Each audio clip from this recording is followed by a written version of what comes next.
This is going to be very close. More mules landing. Oh, Yamoto's going down on some tanks. Also on the Thors. 1-4 taken out. Those battle cruisers of Boxer getting... Uh-oh, here we go. And whoa, point defense drone. Oh my God. They're not quite going to get there. And you know what? Boxer avoids it, and that turkey is going to taste great whenever we finally eat it. That was a lot of Ravens lost, some energy having to be thrown down there by Rain, and unfortunately it did not work, and Boxer still stays in the lead. They're taking a look at his Raven count. He's up to 6, many of those at full, but that personal cloaking's about to finish. Another Ghost is on its way, Day, and that means we could be seeing some nuke action. I know you love it so much. Boxer not forgetting to continue to push all his advantages. Did pick off the sensor tower that was right here. Rain, replaces it with a missile turret, an odd choice, as now Rain does not have a sense of where these air units are for Boxer. Both players having a lot of money in the bank at this point. Boxer still pressing forward with the offensive mules from Rain, allowing him to stay in the fight. All right, we've got a couple of Ghosts out now, but Boxer is positioning himself. Make sure he's got coverage on both the left and the right lane. Here comes that massive air army moving forward. I just, honestly, I hear the nuke. Well, he's going to go ahead and unsiege and walk away. And in a very American style, we're just going to nuke somewhere where we just were worried about. Oh, he cancels it. He does. He does. Which gives up the nuke, but he still had a couple in production. So, again, the standoff. Now, I want to just take a quick moment, look at the mineral patches on some of these. Boxer, okay, it is 3rd, 4th, and the 5th, throwing down a lot of mules. Right now we see a lot of things also over on the other side. I mean, it's starting to thin out a little bit. Boxer's gold is completely mined out, so eventually there will be no more income for either player. I think it's much smarter by Boxer that he cleared the gold out first, because as we can see, all the confrontation is about to take place at Rain's gold. If Rain cannot keep his own gold-based mining, then he will not be able to win the economic battle. These offensive mules are so strong. These are basically free damage for the opponent. Just tons of mules being dropped down. And keep in mind, it's really rough to be a mule, because even if you don't die to the initial shot, mules don't actually have attacks. They just kind of sit there and take damage. That's right. And, I mean, he's cleared out several tanks. I think he's got to have cleared out at least 10 or so tanks throughout the duration of this game, just using this ability. If only the Vikings could pick off the pods that were dropping those mules. And we have Boxer now going the nuke route as well. Saying that is a great idea. Also keep in mind, EMPs can take down a lot. Can he escape? It's catching up. It's catching up. It's catching up. The buzz. He even got uncloaked. That's so cocky. Oh, if only it would have exploded when it drops to the ground and rolls away. Oh, quick!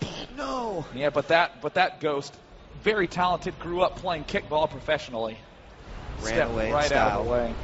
We see more scans going on. We're about to hit the 40-minute mark, 43 Vikings to 23, and that's going to be the big tide turner. Yeah, it's pretty crazy to think this is Metalopolis, 38-minute game right now. Don't see this so often.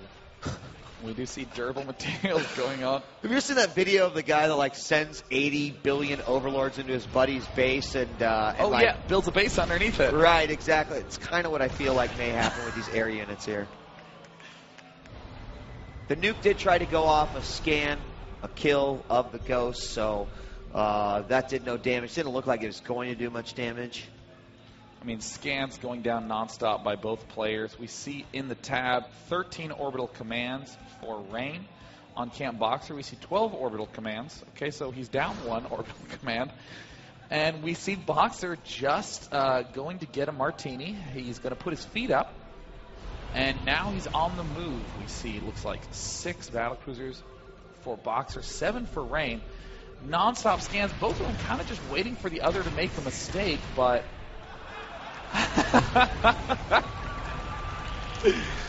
Now, keep in mind, draws do exist in StarCraft 2, so despite the Ellipsis flood, from Boxer. If both players just sit tight for a little while, that draw screen will come up. And we'll go into game 1, attempt number 2. Yeah, and you know, one thing to keep in mind as well, Sean, hold on, he might be moved forward, is that every single one of these units that's been sitting out here for the last like 12, 15 minutes, in-game minutes, now has full energy, like every single one of them. So it's just going to be a massive, massive display of spells, and just look at the over on Rain's side, all these Ravens, mass energy, all the battle cruisers, mass energy, the Ghost mass energies.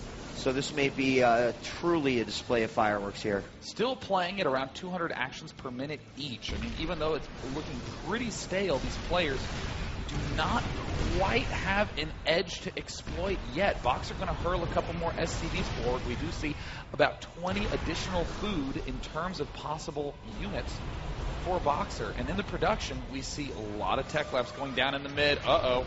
There's the nuke for Boxer, and Rain is going to pull back. Boxer's going to have to scoot his own Vikings away. You don't want to nuke those. Okay, he's going to move them over.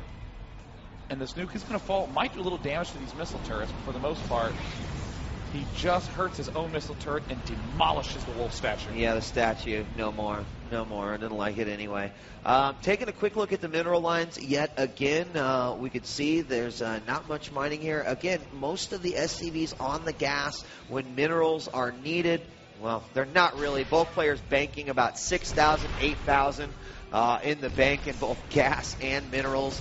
So even after a first engagement, depending on how the replenishing goes and how those actually unfold, we could see another set. I heard a Yamato cannon go down, but nothing that noteworthy happened. You know, I really think the Boxer needs to begin trying to nuke across here. He can deny mining essentially nonstop, and that's going to be a big amount of money that is over in his favor. And interestingly, we see Thor's coming out for Boxer. Uh-oh, a little bit more aggressive play. Both players on the snipe on the Ghost. Oh, an EMP. Marcus, things are happening. Yeah, that was awesome, actually. Well, you know, usage of these spells here from the Ghost just shows all their utility. Here we're going to have another nuke going out. We're going to see him try to go up again. He's going to go for the double snipe. Oh, and the army's inch closer, but no, not yet. Wait a little longer. I feel like finally the players have stopped playing Civilization 5, where they're going, all right, now it's your turn. All right, now I'm going to do something. Okay, now it's your turn. They're actually just engaging in straight-up RTS-style battlings, and Rain slowly encroaching. Really angry that tank didn't do his job. Boxer kills his own unit, but he's actually trying to free up food. We see many Thors being produced by Boxer. It looks like he is sacking all these slow, methodical pushes with tanks and is instead favoring a huge bust. Is it going to be the mistake that will cost Boxer the game? We see Rain sticking to the more standard, slow pushing, trying to find a point of vulnerability. But it looks like, oh, here comes the Hunter Seeker missiles, and the tanks are not going to be able to get away in time. Few tanks taken out there, and I do like what Rain is doing, trying to create a wall here with his siege tanks where he can be attacking inside the base of Boxer, also supplementing that with missile turrets, so it makes it very hard for that Air Force to peek in there. Great EMP by Boxer, taking that Ghost out. And man, those Ghosts are so loud when they die. Just making their mark, Dave. Anytime a Ghost dies, all dogs within 5 miles look up, alert. This is crazy. This is totally crazy. Totally crazy. I mean, come on. When have you seen, with the exception, 4v4 is not an acceptable answer. When have you seen this many Vikings? I mean, whenever we're playing some mono battles, maybe see. Someone did choose the Viking. Boxer just sitting with the Ghost. Now, while we're in the midst of the semi-final winners match here at MLG, I'd like to note that if you press hold fire, this Ghost actually puts his gun away. Huge shout out to the person who modeled that over at Blizzard Entertainment. I know you really love that. I think that's very cool. And it looks like Rain now encroaching up on the left alley as well.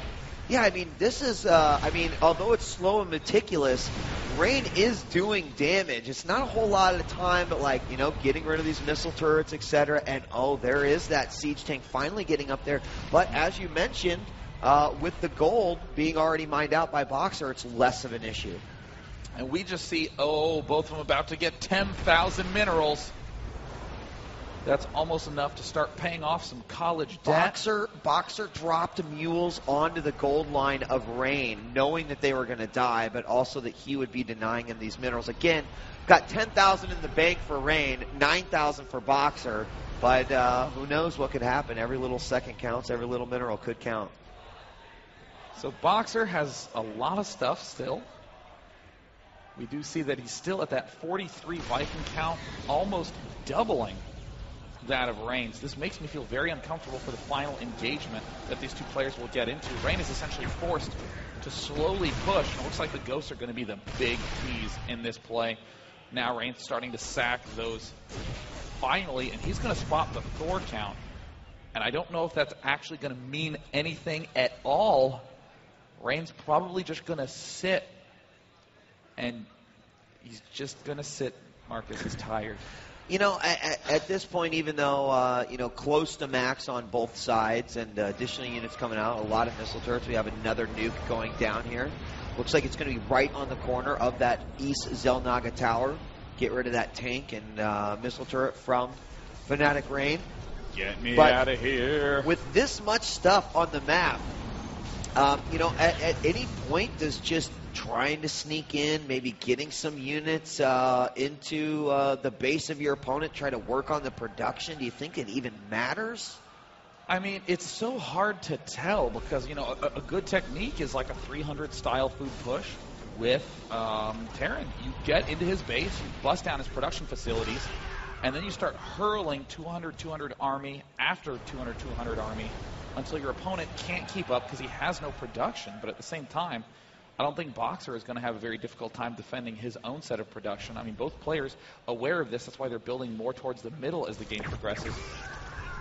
And more Ghosts dying on both sides. And it looks like another Thor incoming for Boxer. Yep, I'm just waiting patiently. It's like Christmas morning. Parents tell you can open presents at 8 a.m. But Sean, you wake up at 4. And you spend the next 4 hours looking at the clock, waiting to go downstairs. That's kind of what I feel like right now. When is Christmas coming? I want to see this engagement. And you got to have that patience because you don't want to go downstairs at 4 a.m. and find out that, your parents are actually Santa Claus because they're trying to build all your stuff out in the middle of the living room. Maybe the analogy isn't actually holding for StarCraft anymore, but that was a very tragic day in my life.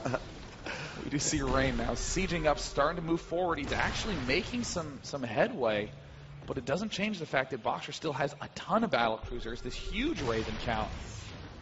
Rain, David, some do it. What? David, some do it. I'm not sure about that. But, let's talk about Rain is moving up. I mean, he's trying to at least advance himself and put a constricting hold here on Boxer. But, will it benefit him in this battle? Just a lot of tanks. He is moving forward. He's taken out quite a few missile turrets and Ghosts going down left and right, snipes being fired off. And these little battles may make the large engagement that much more important. 5 more Ravens incoming for Rain. He's realizing that since he's going to run out of resources soon, has to be very efficient. Uh-oh. This could be the big nuke. Does Boxer see it? Looks like it does get killed off. And Boxer pulls back again, and more Thors incoming. I think Boxer might be able to win this final engagement. And there's the scan. He has to run up and pick this Ghost off, and he does.